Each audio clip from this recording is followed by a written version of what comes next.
signing it. Who knows that it ever gets to your house? Who knows that they don't pirate?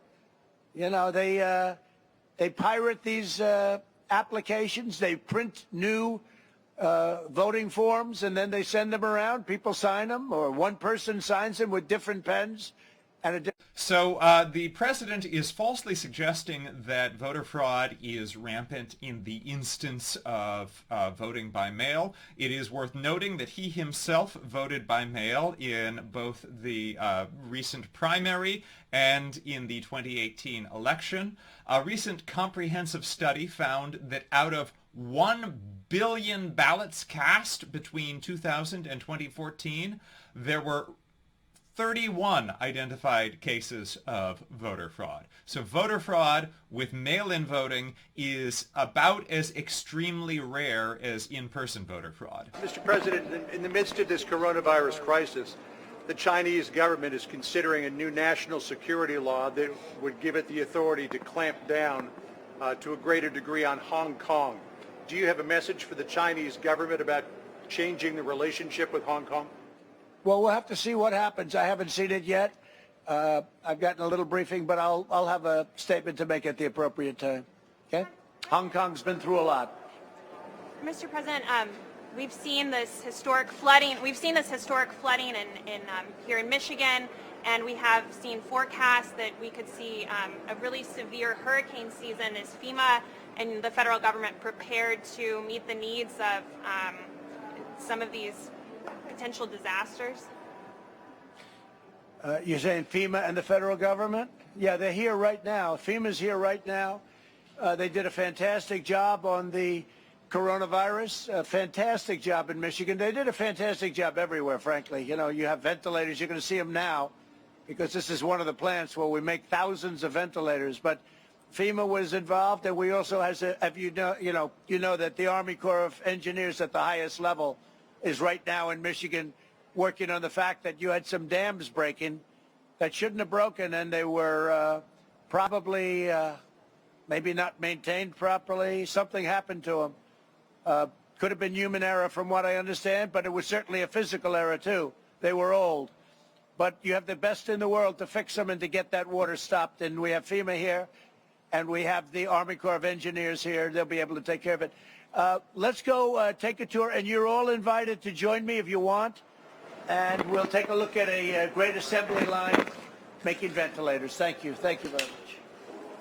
So the president is currently breaking the law of Michigan. He is at a Ford plant. We're going to get more signal in a moment. There it is. He is at a Ford plant in Michigan. In Michigan right now, currently, it is the law that you must wear a mask when you are in a public space. The Attorney General of Michigan has publicly called for the president to do this, and he has clearly declined to do this. Good afternoon. I am Alan Piper. This is NowThis live fact check of President Trump's events. We are expecting him at any moment. In the meantime, we'll take your questions, so please type them in the comments. Now, the president shocked much of the world earlier today when he announced that he had had positive results from his latest coronavirus test. But it turned out that that was a misunderstanding based around what the meaning of positive is. I'm going to play that for you just now. Now, again, I am bringing you these events from. I am broadcasting from my own apartment because we are all working from home right now, not with our full studios. So I'm going to right now play for you.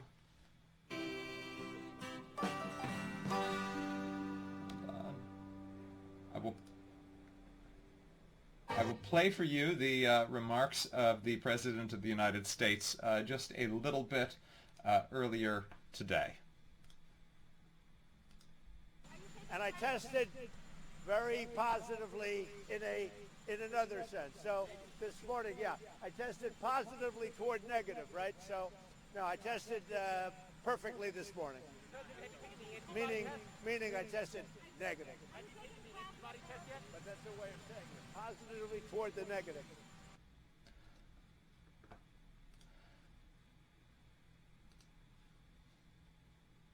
So those were the president's remarks from earlier today. Those were his remarks about positively testing negative. Again, I am Alan Piper, now this senior politics producer. That's apiper13 on Twitter. I'm supported today by our full newsroom of producers, each working remotely from their respective homes. Many of us in New York City, the global epicenter of the coronavirus pandemic. We are expecting the President of the United States to deliver remarks at any moment, and we will be fact-checking those remarks in real time. In the meantime, we are taking your questions, so please type them in the comments. Now, if you are watching on Twitter, YouTube, or another platform, I realize we've been neglecting your questions. We're going to work to resolve that moving forward. But for now, Facebook viewers, if you type your questions in the comments, we will answer them. Now, as I mentioned, the President of the United States is breaking the law today. He has repeatedly suggested that the President of the United States is above the law. State law in Michigan currently requires individuals who are physically able to wear masks to do so when they are in enclosed public spaces.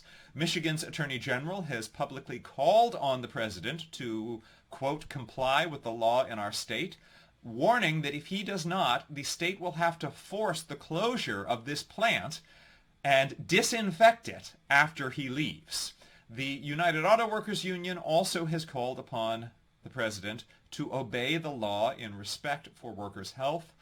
Ford Motor Company has informed the White House that its own policies demand that everyone who enters this facility wear a mask. Nevertheless, the President of the United States is disregarding the requests of Ford Motors, of the Attorney General, of the Auto Workers Union, and of the law to violate the law and not wear a mask in this setting.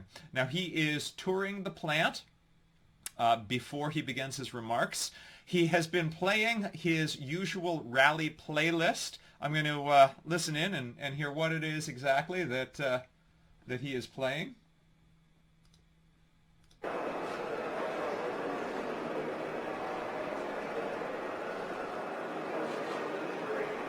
All right. Well, I can't hear the music right now, but there was music playing earlier, and it did seem to be from his rally playlist. This, of course, is not a rally. This is an official presidential event funded by you, the American taxpayer. Again, if you're just joining us, I'm Alan Piper, the NowThis senior politics producer.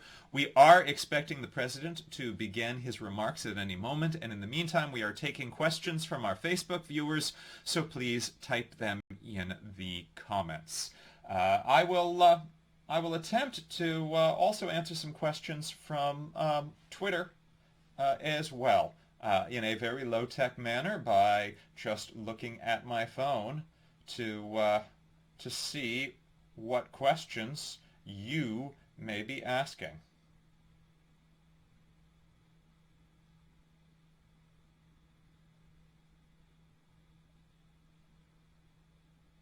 All right. So, we are awaiting the President of the United States at any moment. The President of the United States who, this time, as an outlaw, is not wearing a mask. We think of outlaws as being masked bandits. Here we are going to see a President of the United States who is an unmasked outlaw.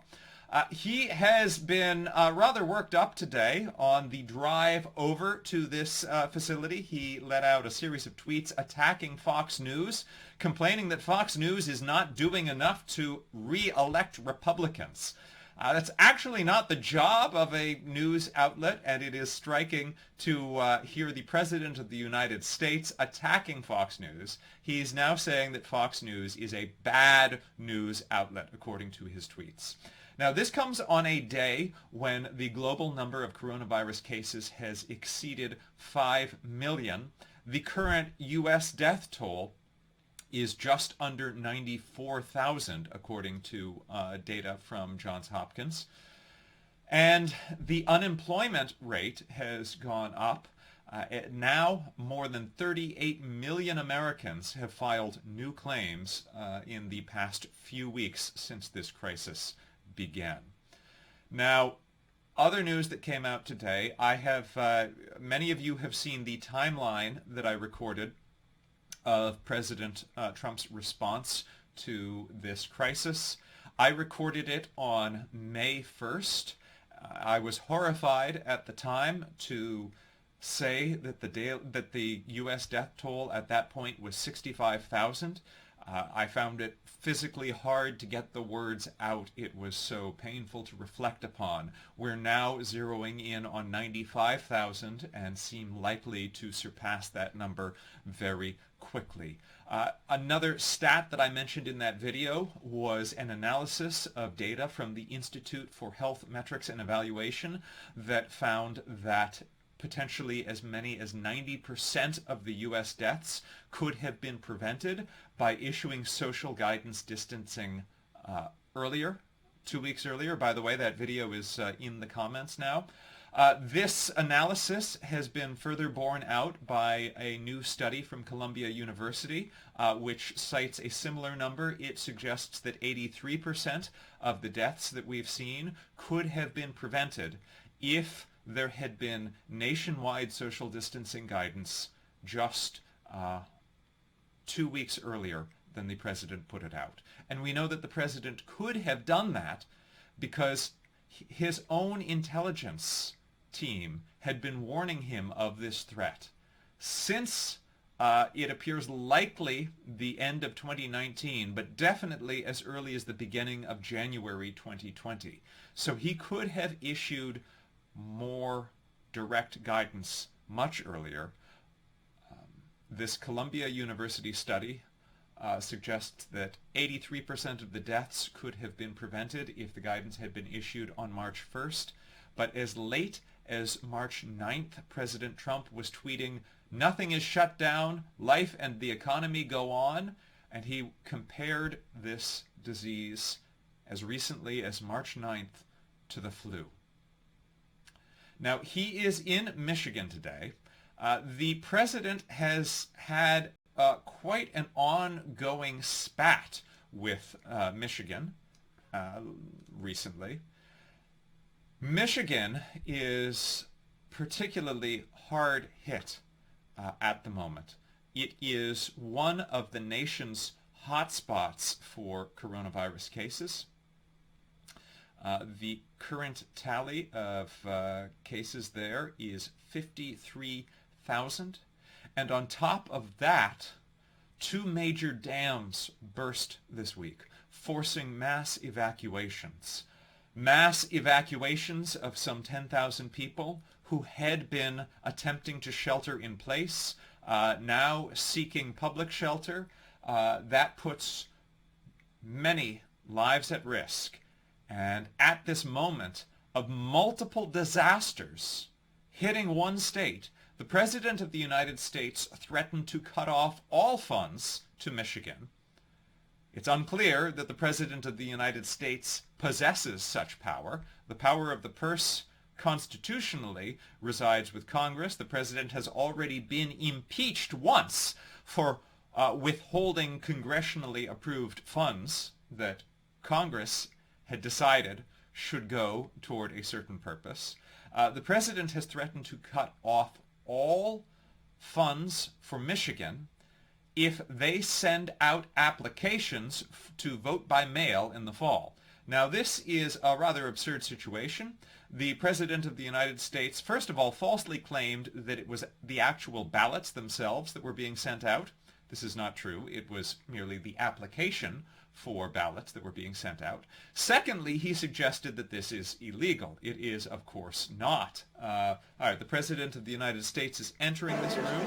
Let's see what's going on here. Thank you very much.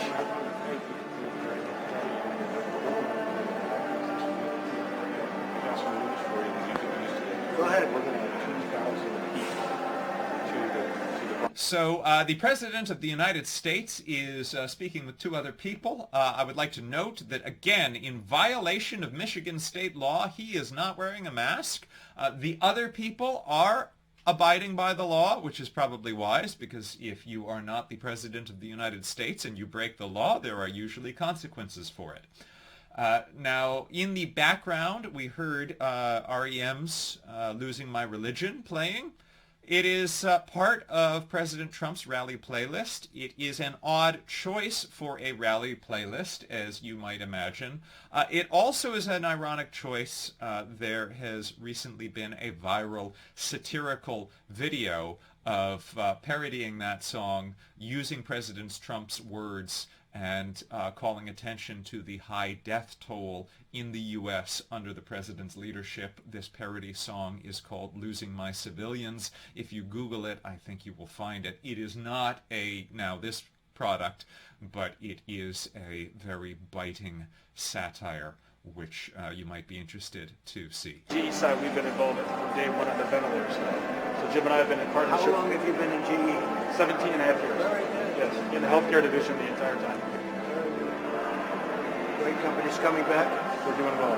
The engine thing has got to be tough. Though. Aircraft engine. The airplane engine. It's very tough. That's got to be tough because that was your You have a huge that market was your share. baby, right? It is. They're not exactly making too many planes. Servicing. But they're making these. So go ahead.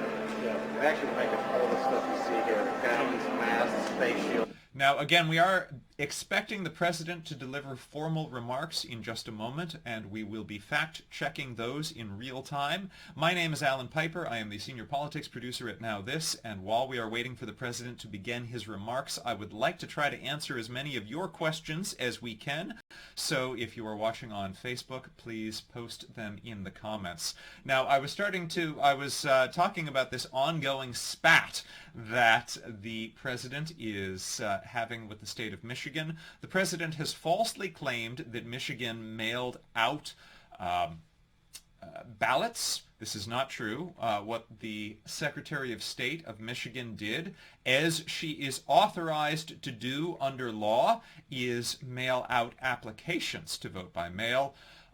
Other states have done the same. The president seems to have no objection to the Republican governors of Iowa, Georgia, Nebraska, and West Virginia doing exactly the same thing, but he has been threatening the Democratic governors of Michigan and Nevada, two swing states that are putting out these applications for voting by mail. President Trump has seemed to acknowledge that he does not believe that Republicans can win if everyone votes. He has mocked Democratic efforts to try to ensure that Americans who might very possibly be under some form of stay-at-home order in November have an avenue to vote, and he has said in a Fox News interview that Democrats are adding for, quote, levels of voting that if it were ever allowed, a Republican could never be elected to office again. It is a startling admission to suggest that your party is incapable of winning elections if all citizens are allowed to vote. The president has falsely, repeatedly claimed that there is a widespread problem of voter fraud. This is manifestly false. Repeated studies have shown that voter fraud is extremely rare. In fact, it is more likely that a U.S. citizen will be hit by lightning than that they will commit voter fraud. As I mentioned a few moments ago, one comprehensive study, let's hear what the president is saying now. He seems to be making some sort of statement. Various countries, France, Spain, we have a lot going to Italy. We have a lot going to a different, probably 15, 18 countries. They're calling us. We had the capacity to do this. Nobody else did. So every state now has more than they need, and our stockpile is totally full. We have a tremendous amount. So now we're really helping other countries where they're, losing a lot of people because they don't have ventilators. A ventilator is hard to do, and I want to say that Ford and General Electric have done an incredible job working together. Now, what the president is saying is misleading. The U.S. is now recovering from a shortage of ventilators. The President of the United States was warned by his own Pentagon in 2017 that the strategic reserve might be low of ventilators in the instance of a nationwide pandemic. No action was taken during the first 3 years of his presidency to increase the number of ventilators. After this disease already began spreading within the U.S. in January, he still did not take action. When governors called desperately asking for the government to get involved in producing ventilators and making them more available, he did not take action.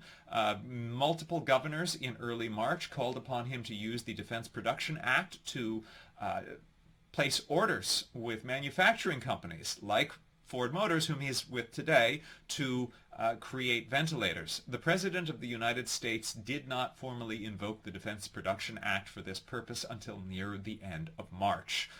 The U.S. seems to be doing okay right now with ventilators, although we do not necessarily have enough to accommodate a second surge, which many public health officials have warned may be coming.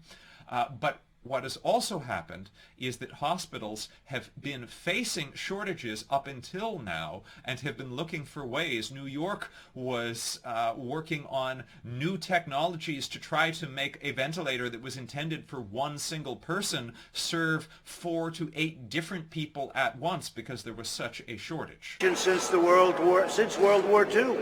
And these people were in charge of it. They did it. They did a fantastic job. They did a really fantastic job, and we appreciate it. All of these companies, they came together, and they used to make cars here. They used to make other things here. So the President is comparing the combined effort of U.S. industries to fight this crisis to World War II, and it is a worthy comparison because the U.S. does face a death toll now that is greater than the Vietnam War, greater than many wars, greater than most military conflicts over the past couple decades combined. It is now, we are around 94,000 American deaths, and it does take a nationwide strategic effort to respond to this. What has been missing has been a nationwide plan of leadership. On March 16th, on a call with governors, President Trump made it clear to the governors that they were on their own. He said, medical equipment, ventilators, supplies, try getting it yourselves. And what governors have ended up doing is trying to find workarounds for the absence of centralized leadership. Governor Jay Inslee of Washington State drew a comparison to the World War II effort, and I'm paraphrasing, but he said, can you imagine if after the Pearl Harbor attack, President Roosevelt had said to Hawaii, well, good luck with that, good luck fighting against that, you are on your own. And that is essentially what happened. The president keeps comparing this to a war effort, but you would never send troops off into a war telling individual states, well, good luck getting guns and ammunition for your soldiers. You're on your own to go do that. Now, we are expecting the president to deliver formal remarks any moment, and we will be fact-checking those live. In the meantime, we are going to answer as many of your questions as we can. Someone has asked, can the president change the date of the election? And the answer is no. The president has no power to change the date that America holds federal elections. Congress has the power to change the day.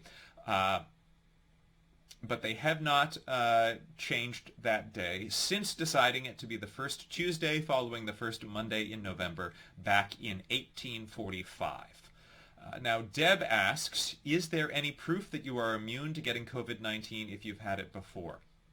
This is one of the most crucial questions that need to be answered. As of now, there is no definitive evidence yet that recovered COVID-19 patients are immune. This is according to the most recent information from the World Health Organization. Although antibody testing is increasing, it's unclear if the presence of antibodies will protect against the virus. We have very high hopes, says Dr. Rekha Murthy, of an infectious disease specialist at Cedars-Sinai Medical Center in Los Angeles. We have very high hopes that a positive antibody will protect us against future infections, but this pandemic has evolved so rapidly, we haven't had the opportunity for the data and the science to back up our hope and our assumptions. It basically blows filtered air, filters out the virus, filtered air over the occupant space. So if they're in a large ICU ward, or they're in one of these makeshift ICU ward where there's a lot of the virus that could be in the air, this would give them the maximum protection. We got to get back to the rallies. Do you agree with that, John? Got to have the rallies. One question. The president has repeatedly complained about not having rallies. He has also complained about not having golfed recently. I would like to remind you again that 94,000 Americans have died from this disease to date. Official closure, and now we're going to be able to open it up. This isn't like for long-term problems, and it takes years and years to have it come back. The Depression took 12 years, more, 14, 15 years. We're going to be back next year, maybe even in the fourth quarter. In a few months, we're going to be back because we closed it and now we open it. But I would say there could be one more nice shot, one more nice dose. The president has been repeatedly suggesting that the economy will rebound rapidly the moment that social distancing guidances are rolled back. The evidence does not suggest that. Currently, there are 38 million unemployed Americans, and many leading economists are predicting that the U.S. economy will contract by at least 11% by the end of the year. Roll, making cars again. So a lot of things are happening. By the way, on our southern border, it's never been so secure. We're up to almost 200 miles of wall, and we have never had that whole area. We are not up to almost 200 miles of wall. As of February, only 1 new mile of wall had been built. In terms of campaign rounds, when will you be able to get back to So as soon as you're able to have people get in, we've never had an empty seat. Since the day I came down the escalator with our future First Lady, we've never had an empty seat. You know that. Now, we do know now that it appears that the attendance at that day that he came down the escalator that first time, that at least some of those attendants at that rally were paid to be there, paid performers to in the role of playing Trump supporters. Games can open up. I think it's going to be soon. We'll go to a place like Florida. We'll go to a place like maybe Georgia or some other place where they're going to be opening up. Whoever opens up first. The demand has been incredible to get going with the rallies. I just hear the music in the background. I'm saying we've had rallies like nobody's ever had, and we would love to get back to that. I think it's going to be sooner rather than later. I knew you were asked about this briefly this morning, this new AstraZeneca vaccine from Oxford that HHS has invested $1 billion in.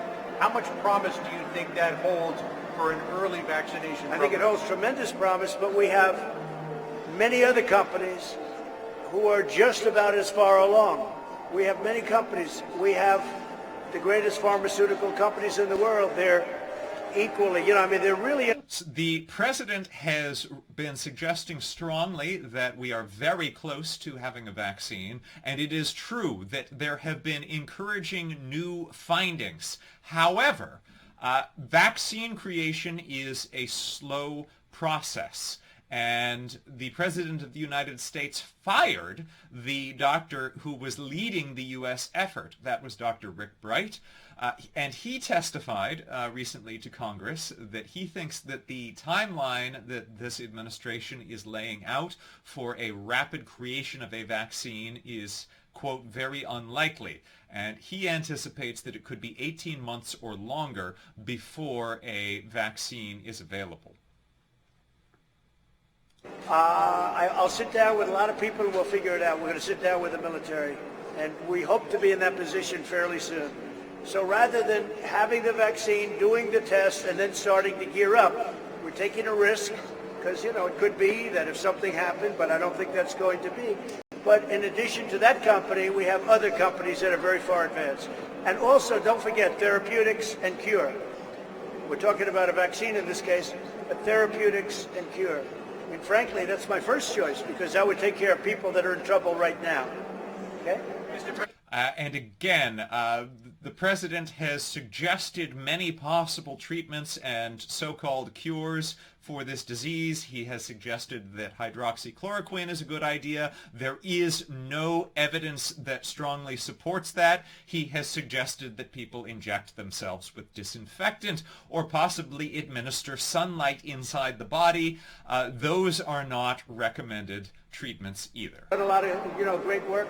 We're now up to, and this is beyond even CDC because we've done it between Jared Kushner and a lot of geniuses coming in from Silicon Valley and a lot of people, these companies where they could make ventilators and all. Look what we did with. He's referencing his son-in-law, Jared Kushner, who has been charged with leading a lot of the effort of responding to this crisis. I would like to highlight that Jared Kushner has no experience in crisis management or in anything of this nature. Is making a mask, but that's what they're making now is a mask. It's a very high-tech company. You know, they make the dashboards to an airplane and lots of other things, and now they're making masks.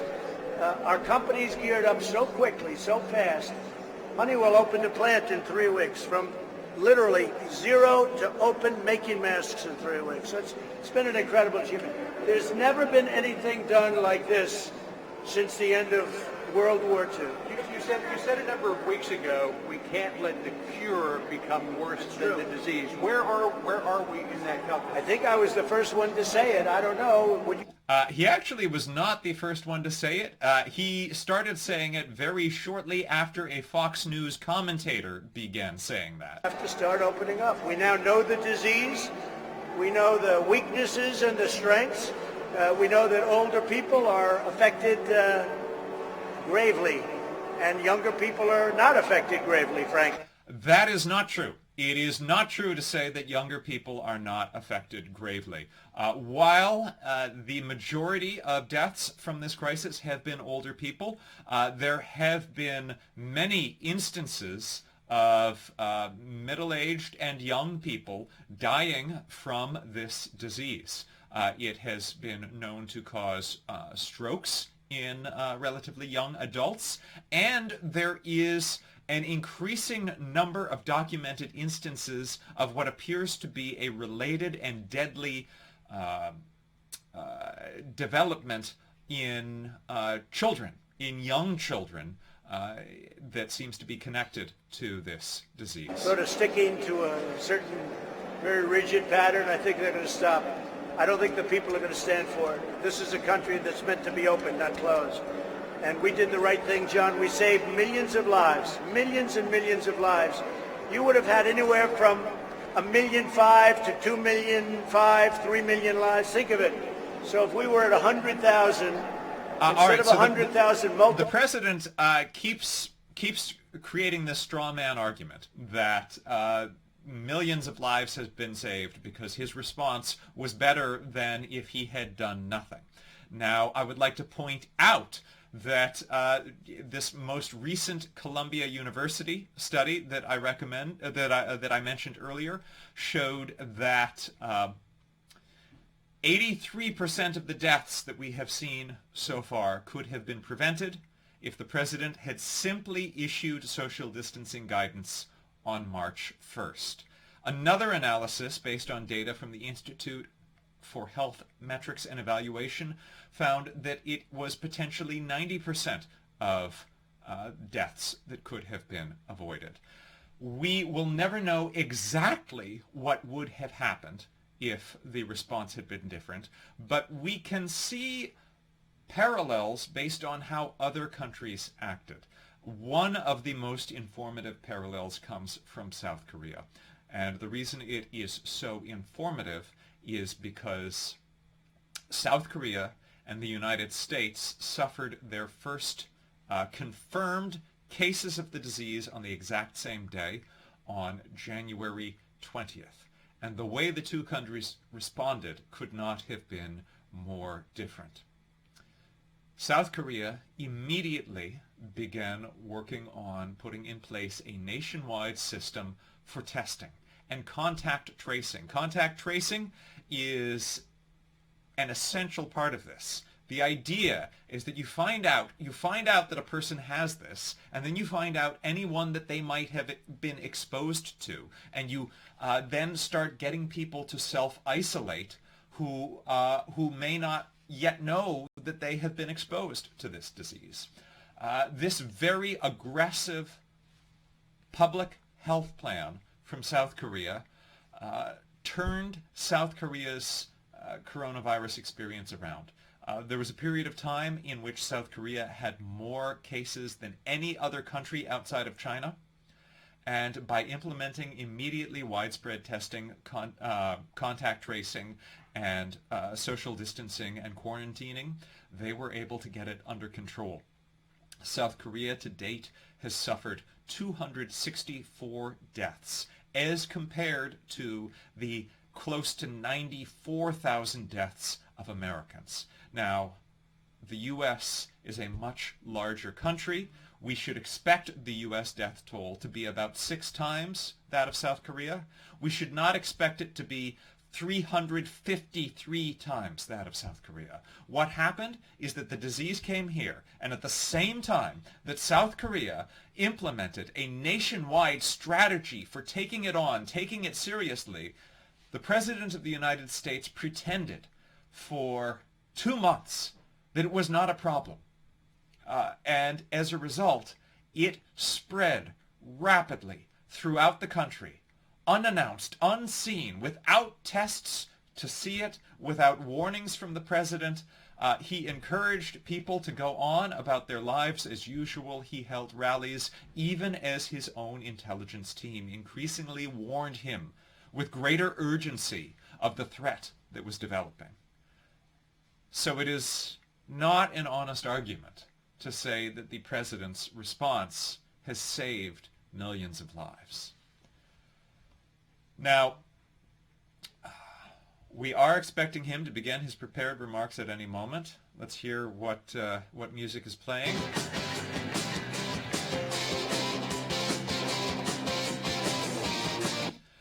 So the president is at this taxpayer-funded event playing his political rally playlist of music. Elton John figures prominently into his rally playlist. Everyone loves Elton John. But some of the songs that he's chosen for his playlist are odd for a political rally playlist.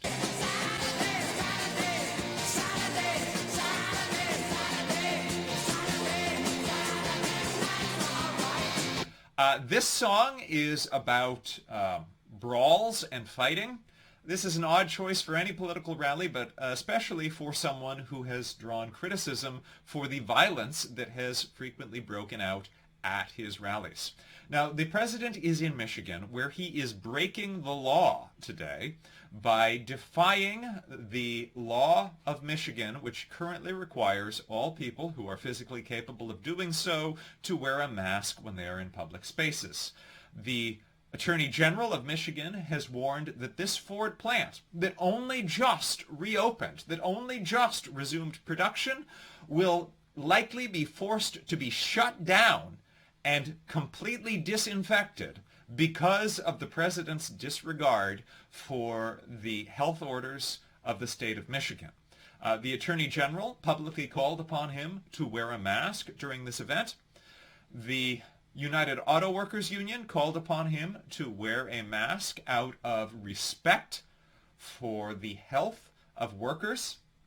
The Ford plant warned the White House that it was Ford's policies that no one should enter this facility without wearing a mask. The President of the United States disregarded all of these people and broke the law, and is continuing to break the law here today to do this event without a mask.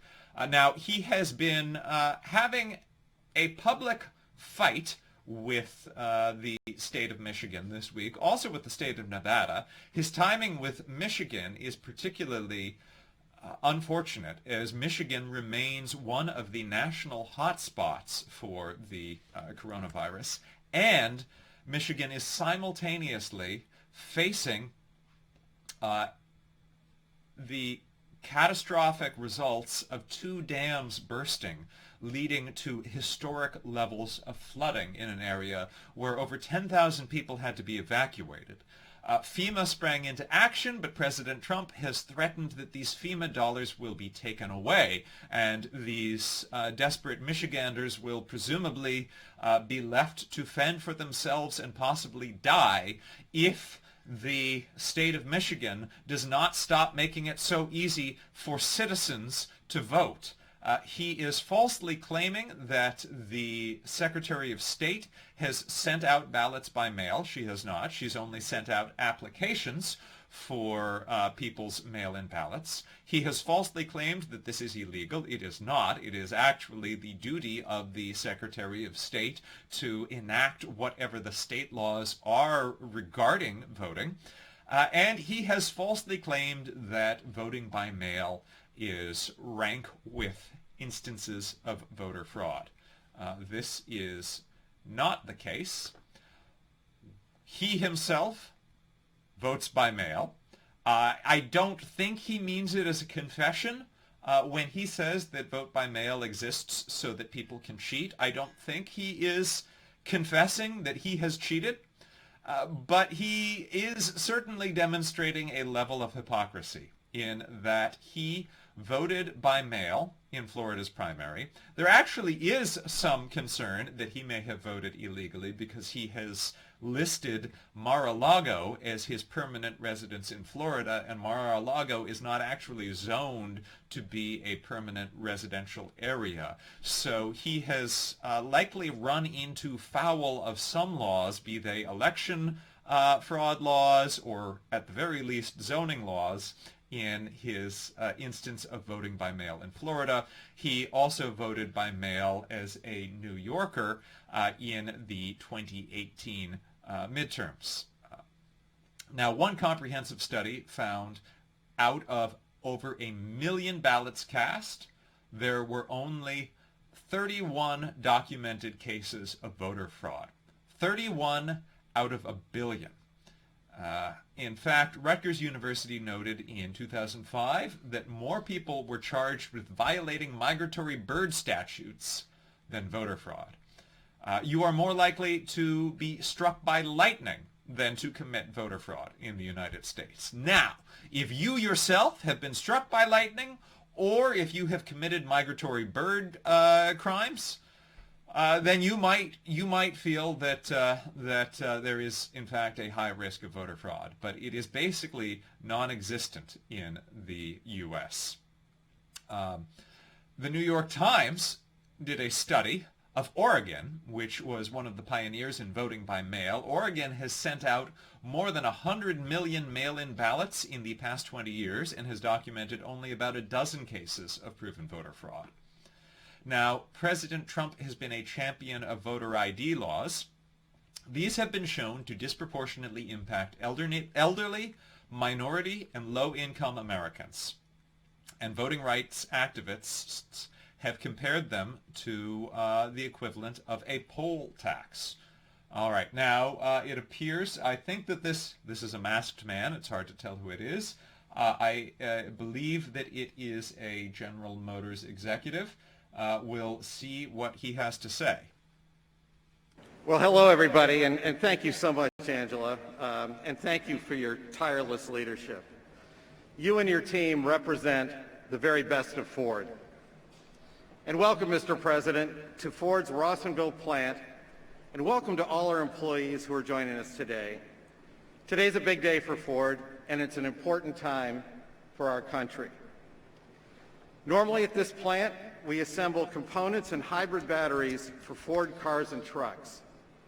But for the past 6 weeks, our employees have been assembling machines to save lives.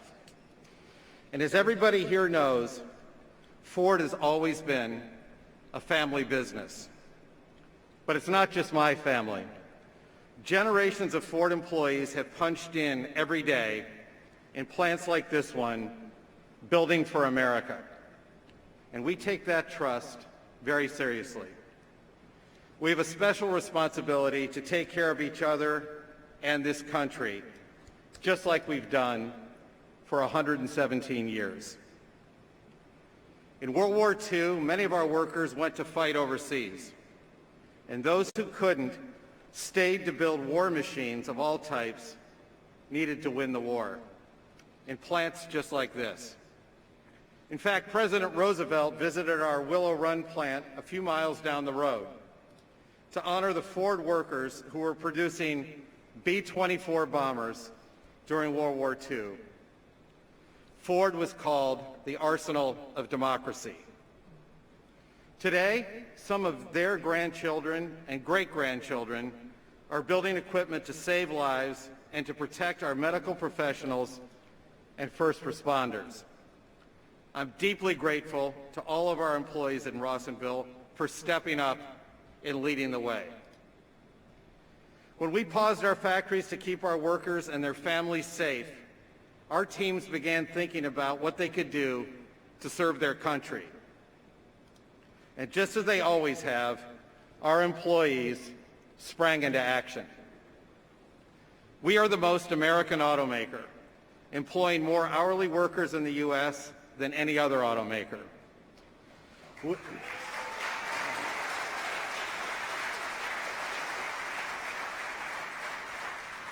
We assemble more vehicles in America than anyone else, and we invest more here. And that's why, at a moment's notice, we were able to shift gears and put our manufacturing expertise to work, producing life-saving medical gear and equipment. By tapping our spirit of innovation, Ford engineers worked with 3M to design powered respirators from sketch to production in less than 40 days. And working with GE Healthcare and the UAW, we plan to manufacture 50,000 ventilators right here in this facility. And just down the road, we've assembled over 17 million face shields, gear for our medical heroes across the country. That's what manufacturing can do. And that's why a strong manufacturing base is critical for our country. And thank you, Mr. President, for your support of American manufacturing. This week, many of our assembly lines restarted again, with Ford workers building the cars and trucks America depends on, like the F-150 and others that you see in this room. Actually, I think this one might make a pretty good presidential limo. Anyway, but here's what I want all of our employees and your families to know. We put as much care and attention into developing our plan to return to work as anything I've been involved with in my 40 years at Ford. We consulted the best medical experts, we rethought plant layouts, and we employed technology that will help keep all of us safe. And many of the concepts that we're deploying across all our plants were pioneered right here in Rawsonville. The many ways our 200,000 employees have stepped up to help each other and the world through this pandemic makes me very proud to call each and one of you a part of our Ford family. America's engines may have gone quiet over the past few months, but with a new spirit of safety, responsibility, and innovation, Ford is proud to start them up again. And now it's my pleasure to introduce the President of the United States. We've spoken many times over the years, and while we don't always agree on every issue, he has always considered our opinion. He supported tax cuts which have helped move the economy forward, and we deeply appreciate his work in leading a new trade treaty with Mexico and Canada. Well, I do want to point out that those tax cuts, the benefits of those went primarily to the wealthiest Americans, and they are adding about $2 trillion to the deficit over a decade. And it is striking now that Republicans are concerned about the deficit and fear that there will not be enough money to help Americans in need. But they had no problem adding to the deficit for this tax cut. Now, the President of the United States is about to begin his remarks.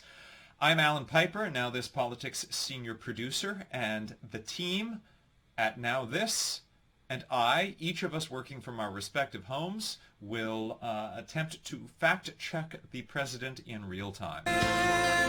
God bless the... The song that's playing as he comes on is Proud to be an American. Now, this is his campaign rally walkout song. It is important to note that this is a taxpayer-funded presidential event, not a campaign event, and so it is troubling when there are elements that are hard to distinguish from a campaign rally. For the Bronco, which is a big winner. That's great. Fantastic job. Thank you very much, Bill. Thank you. Thank you. It's right down the road. It's an honor to have Bill with us. Thank you very much. And I'm thrilled to be back in Michigan. We've done a lot of work in Michigan. A lot of plants are opening. A lot of plants stopped. We stopped them from closing, and we kept your workers here in Michigan and in the United States, different places, as you know, all over the United States.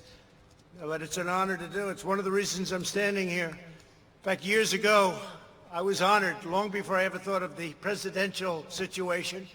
I was honored in Michigan, and I said, how come you're losing so much of your car business to Mexico and other places?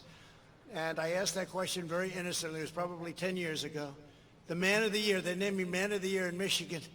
Okay, this is a story that President Trump has been saying since his campaign, claiming that he was named Man of the Year in Michigan. There is no evidence to support this. There does not seem to be such an award. There does not seem to be any record of him winning such an award. This appears to be a completely made-up story. Really big news. Thank you very much.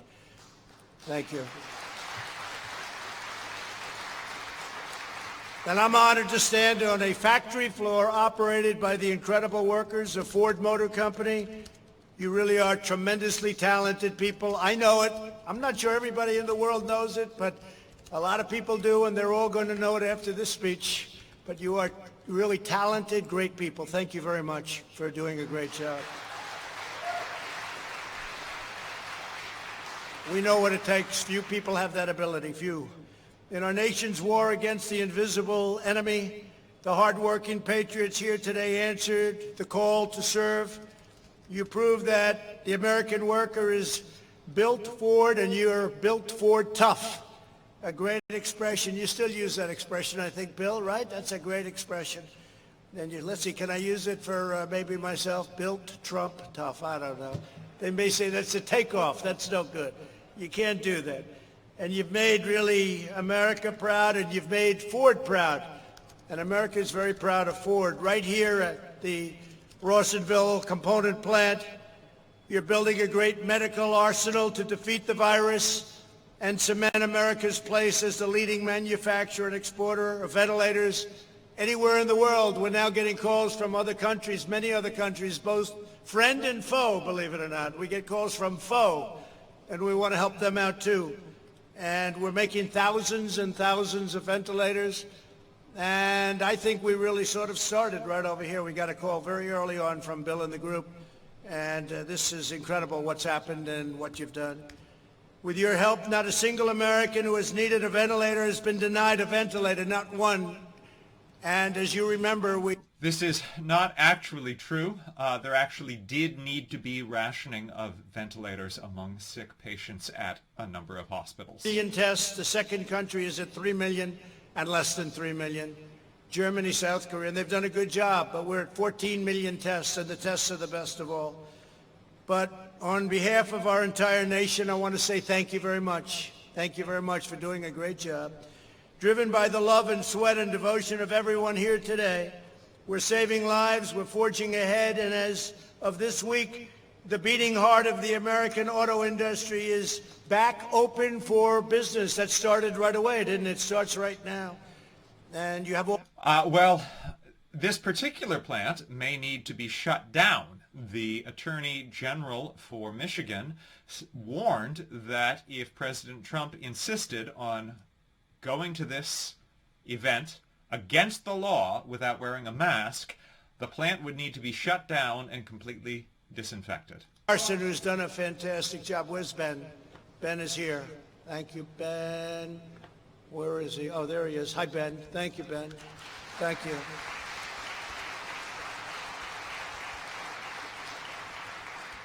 And Amanda's done a fantastic job for Ford.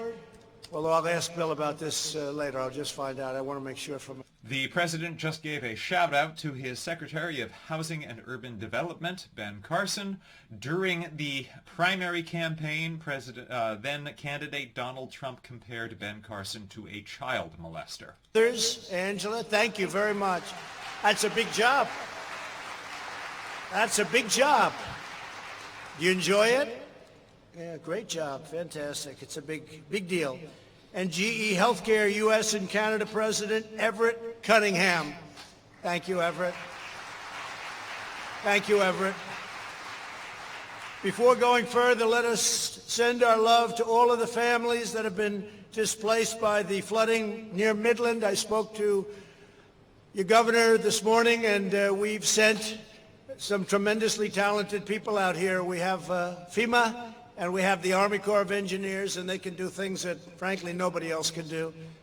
But the president has threatened to take away those resources from Michiganders who are facing simultaneously both the perils of unprecedented historic flooding and this unprecedented health crisis. He has threatened to take away all federal funds if Michigan does not make it harder for citizens to vote. Help you out. We signed a emergency declaration very quickly, very quickly, and we're going to help you out very quickly also.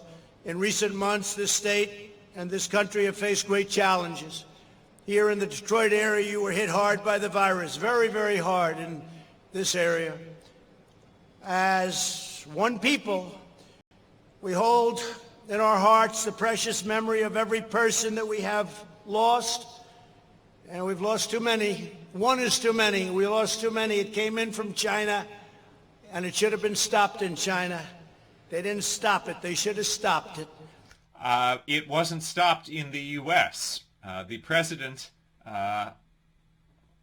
despite receiving multiple warnings from his own intelligence agencies, from his department, even from his trade advisor, the President of the United States ignored those warnings, continued to downplay the threat of the virus, and as late as March 9th said that it was no worse than the flu as it spread throughout the nation. American of all questions, how can we help? True. I said, that's nice. That's very nice. Every one of the workers in this project volunteered to take part in the greatest industrialization and mobilization project that our society's done, the American people have done in our lifetimes. The company founded by a man named Henry Ford, good bloodlines. If you believe in that stuff, you got good blood. They teamed up with the company founded by Thomas Edison. That's General Electric. It's good stuff. That's good stuff. Now, the president is highlighting the fact that all of these private industries have come online to work together to create ventilators. And this is a historic and wonderful thing that it was done. But it is important to acknowledge how belatedly it happened. During some of the darkest moments of this crisis, 85% of American mayors said that they did not have enough ventilators. The ventilators that GM is working on now are not expected to be completed until the end of August. The initial ventilators that were sent out from FEMA, thousands of them were reported to have arrived broken to states. It was simply a terrifying stretch. Basically, the entire month of March, governors begged and pleaded for this equipment, and the President of the United States declined to call for action to have them made. It was not until March 27th that the President of the United States formally invoked the Defense Production Act to call upon manufacturers to make ventilators. 10 a week, but a very high-quality ventilator. And very soon you'll be producing one new ventilator every single minute. It's an absolute amazing achievement, and you're really helping now beyond the country. You're helping other countries throughout the world. We have 188 countries that are fighting this terrible enemy. And ventilators are something they could never. You can do cotton swabs, you can do all of the things. You can even do testing, but ventilators are a whole different lot. It's very tough. So, great job. Thanks to you, we'll stockpile over 100,000 new ventilators in the next few months and have offered over 14,000 to friends and allies all around the world, and they desperately need them.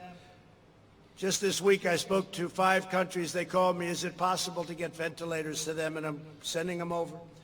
I want to recognize just a few of the exceptional Americans who made this historic. Now, I do want to highlight it is appropriate for America to help out other nations, but there is no other nation as bad off as we are in terms of the coronavirus. There are about 1.5 million cases in the U.S. We have suffered close to 94,000 deaths, and no other nation comes close to us in terms of the number of cases or the number of deaths.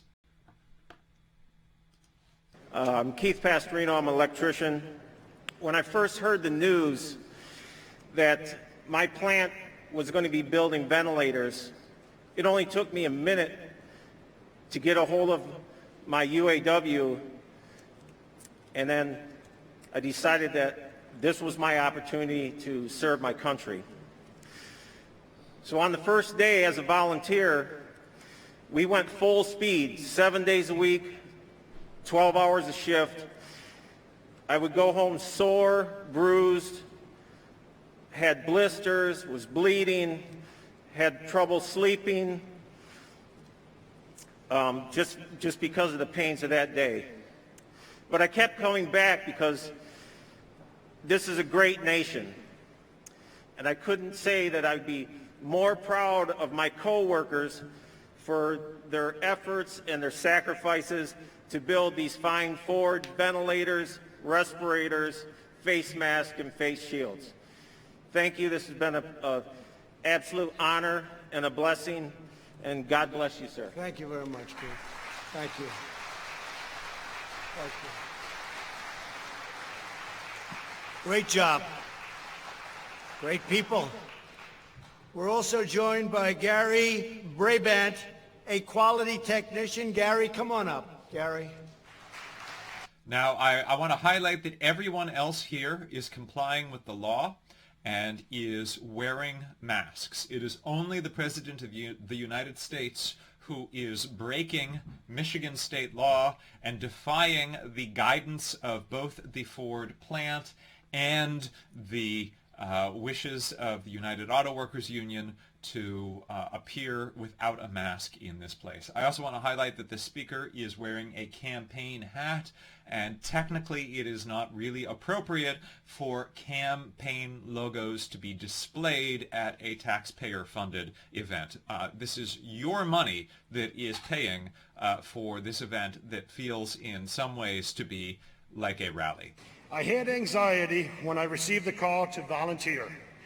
I didn't want to get sick or take it home to my family. However, upon arriving here on the first day, I felt safe due to the new policies and procedures put forth by our UAW health and safety team. These are the policy and procedures that the President of the United States is violating today by not wearing a mask at this event. And again, I want to highlight that the Michigan's Attorney General has suggested that this plant will need to be closed down to be fully disinfected following President Trump's visit. With us as well is Adrian Price, who has helped lead this effort as one of Ford's top engineers, highly respected. Come on up, please, Adrian.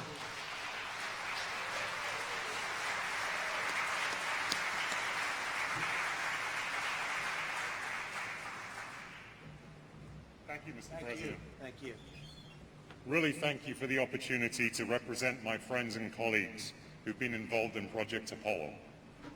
I'm honored to be part of a team that over the last few weeks has been able to produce more than 17 million of these face shields, 13 million surgical masks, 32,000 pressurized air purifying respirators, and here at the Rawsonville facility produce a ventilator every 60 seconds. These feats are a testament to the skills and capabilities of the men and women at Ford Motor Company and our UAW and other partners who have come together to do what we could do to support the battle against COVID-19. Ford Motor Company and its employees are always prepared to step up and do the right thing to support those in need, but most particularly in times of significant national crisis. I believe these acts are part of the DNA of our company and are inspired by both the Ford family and our continuing history of service. Personally, I'm proud to be playing a part in supporting the brave men and women who are on the front line every day, putting themselves at risk to help others. And as I stand here today, surrounded by these awesome American-made cars, SUVs, and beautiful trucks, I'm so pleased that our facilities and dealerships are safely in operation and serving the needs of our current and maybe future Ford and Lincoln customers. Thank you, Mr. President. I bought plenty of them. Thank you, Adrian.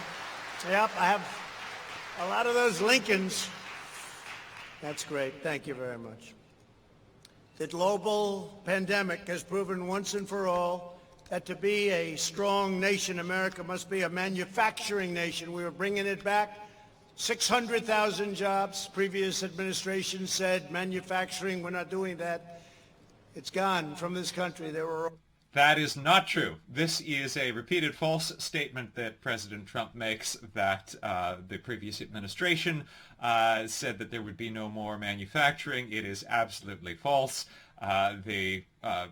Obama ran on bringing back manufacturing jobs in both 2008 and 2012, and there were more jobs created both in manufacturing and in other fields under the last 3 years of the Obama administration than during the first 3 years of President Trump's administration. States will be the world's premier pharmacy, drugstore, and medical manufacturer. We're bringing our medicines back.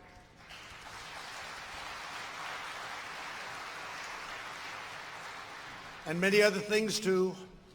We must produce critical equipment, supplies, pharmaceuticals, technologies for ourselves. We cannot rely on foreign nations to take care of us, especially in times of difficulty. In previous decades, politicians shipped away our jobs, outsourced our supply chains, and offshored our industries. They sent them abroad. And we're bringing them back, and we've been doing that long before this crisis. We're bringing them back. That's why we have so many plants being built all over the United States that make a beautiful product called cars. Bringing them back. You see it. I told Prime Minister Abe of Japan, Shinzo, you gotta get them back. We have many Japanese companies now building car companies here. Said you gotta bring them back. So President Trump has always been talking about America first in terms of jobs, but in his own businesses he has not been living on that. His companies have relied heavily on outsourced materials. In 2018, there were 268 items for sale in the Trump Organization's online store. Of those, only 41 were made in the USA and listed in a separate section highlighting U.S. goods. That means American products made up only about 15% of the Trump store's available merchandise. 3,000 jobs for South Korea, not for us. Wasn't too good, was it? But we are bringing it all back to our country, and it started long before this happened. And maybe that's one of the reasons this happened. Maybe people weren't so thrilled with what was going on. But we had the greatest year. The president just said something very startling and dangerous. He seems to have just suggested that this crisis was intentionally created as retribution for the U.S. doing well economically vis-a-vis other nations. There is no evidence of this. Both the intelligence community and the scientific community are in agreement that this is a naturally occurring disease and not something human engineered. Of incredible manufacturing heritage cannot be replicated. anywhere else in the world. The talent, I see the talent. I know what talent is. I understand your world and I understand your business. That's why in my administration we live by two simple rules: buy American and hire American. Again, these are not rules that the Trump Organization itself lives by. As I mentioned, a great many of the Trump Organization's products are produced overseas. It also has been revealed that President Trump has frequently hired undocumented immigrant workers at his facilities. Wrecking Trans-Pacific Partnership, which would have destroyed the auto industry. I don't know. I never asked you about that, Bill. I mean, I think you agree. Oh, you do? Would you please stand up and just nod that you agree? That's your industry, Bill, would have been destroyed had that deal gone through. And not only yours, by the way, but other countries would have been very happy. So I don't know. I don't know. There are arguments to be made for and against the TPP, but it is simply not true to say that it would have completely destroyed the U.S. auto industry. You will not find any credible economists who say that. At the very least, the president is grossly exaggerating. That does not mean that it necessarily would have been good for auto workers, but it would not have been the destruction of the industry as President Trump has suggested. Disaster with the brand new USMCA, which is a fantastic deal for our country. Tough new requirements under the USMCA ensure more cars to be built in American plants by American labor, and even labor endorsed it. But you know, the big thing is you're losing all your car industry. You weren't going to have a car industry left. Now, people aren't going to be moving back to Mexico. They're not going to be moving back, and you're going to have it the other way. At the same time, we preserve our relationship. Mexico's actually been very nice. Our border is the strongest it's ever been. We're up to over 200 miles of brand new, beautiful border wall. That is false. As of February, only 1 new mile of wall had been built. It's a serious wall. And it's incredible what we've done there, too. We had among the best months we've ever had. And now when somebody comes across, we bring them back. We don't go through 5 years of litigation.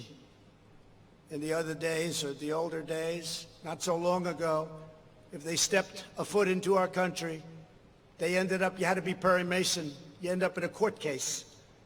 And it took years. You'd release them into the country by law. And then you say, come back in 5 years for your trial. And only the very stupid people came back. This is actually not true. Most asylum seekers, in fact, did return for their trials. Asylum seeking is perfectly legal as well. The president has frequently tried to conflate lawful asylum seekers with criminals. Build our economic strength. Our strategy for a phased and responsible reopening protects those lives, those American lives, those high-risk American lives from the virus, while allowing those at lower risk, such as young, healthy people, where they just have a much, much lower risk. We've learned a lot. You're a certain age, you have a problem with diabetes, or you have a problem with your heart, you're a prime suspect for this horrible disease. It's a terrible thing. Okay, so there are a couple things going on there. President Trump has repeatedly used language suggesting that the people who get sick are in some way negligent in their own health. You'll notice that he used the term prime suspect. That's something that you would usually use to refer to a criminal. He's also falsely suggested that it is only the elderly who are impacted. And while they have indeed suffered the greatest brunt of this, public health officials are warning that both children and young adults are at risk for a multi-system inflammatory syndrome that affects the eyes, skin, and hearts, similar to Kawasaki disease, and it appears to be in connection with the coronavirus. Most of the cases of this syndrome have not reported signs of respiratory system, but all of them have tested positive for the antibodies, suggesting that they were infected earlier and that the condition may be a delayed immune response. As of this week, more than 20 states have reported cases, with the total number estimated to be several hundred. New York City has reported 147 children with this condition. Also, there have been reports of Americans in their 20s, 30s, and 40s suffering from strokes related to the coronavirus. So it is simply not true to say that it only affects older Americans. Unlike many politicians and journalists, for those who earn a living with their own two hands, working remotely is just not an option. You don't have the option of doing that. Our plan emphasizes safety and protection for returning employees. I want to commend Ford, along with General Motors, General Electric, Fiat Chrysler, and so many other companies, a lot of them in this area, for blazing a trail to safely restart America's economic engines. You are demonstrating that we can open our country while taking precautions like social distancing, daily medical screenings, strict hygiene. You can get tremendous numbers of very quick temperature checks. Who ever heard they aim a camera right there and 2 seconds later they tell you your temperature more accurately than the old days where you put it under your tongue for 2.5 minutes. Well, your tongue if you're lucky, to be honest. Temperature checks. And I want to thank you all for leading America back to work. You look at states like Florida, Georgia, and many others where the numbers have actually gone down. They're open, but the numbers are going down, and very substantially down. Okay, this is not true, actually. Florida had 5,400 new cases in the past week. Georgia had nearly 4,200 cases in the past week. And when the president says that there is a plan for safely reopening, I want to highlight that no state currently meets the criteria that the president put forward in this plan. Phase 1 of reopening is supposed to be after 14 days of decline of the disease. No state has met this entirely on a statewide basis, and yet all states are working to at least partly reopen, and the president is expressing frustration that they are not reopening faster. Heir to a majestic and noble tradition, you walk in the footsteps of those who built the Motor City in the 1920s and 30s, who stocked the arsenal of democracy in the 1940s, and who set the standard for automotive safety and style in the 1950s and 60s and beyond, and even today. Bill was showing me some of those cars. It's incredible. I wanted to buy one, then I heard the price. I said, forget it.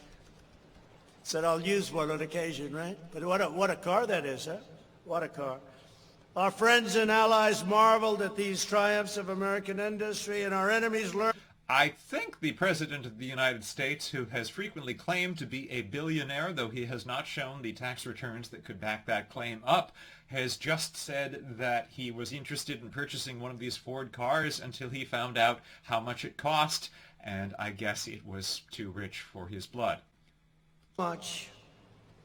Now you have a critical role to play in forging a new legacy of American greatness that will inspire and endure for generations to come. It's a very important time in our country's history, in our country's life. Because of you, the Ford name will forever stand as a symbol of American excellence, innovation, quality, and craftsmanship. And because of you, America will be strong and healthy and prosperous and free for many, many decades to come. I want to say very powerfully, very strongly, God bless you all. God bless America. I'm proud to be here. I'm proud to be with Ford. Bill, thank you very much. Everyone, thank you very much. We'll be back. We'll see you a lot. Good luck. John James, thank you for being here. We're going to have a great senator, John James. Thank you all very much. Thank you. Thank you. So those are the president's remarks. I don't believe he's going to take any questions from the press. He was taking some questions at the end of an earlier event during which he again called the press the fake news media. This appears to be all for his event today. He started this event by falsely claiming that he had been named Michigan's Man of the Year. This is a repeated false claim that he has made on many occasions. Again, it is false. It is just a made-up honor that he has claimed. And while it is not fundamentally important, that does actually potentially raise more alarm bells than if he were lying about something substantive. This is a president who lies about things that are easily proven false, that are not even of consequence. The official height of the Trump Tower is reported to be 2 stories higher than it actually is. Why would you lie about that?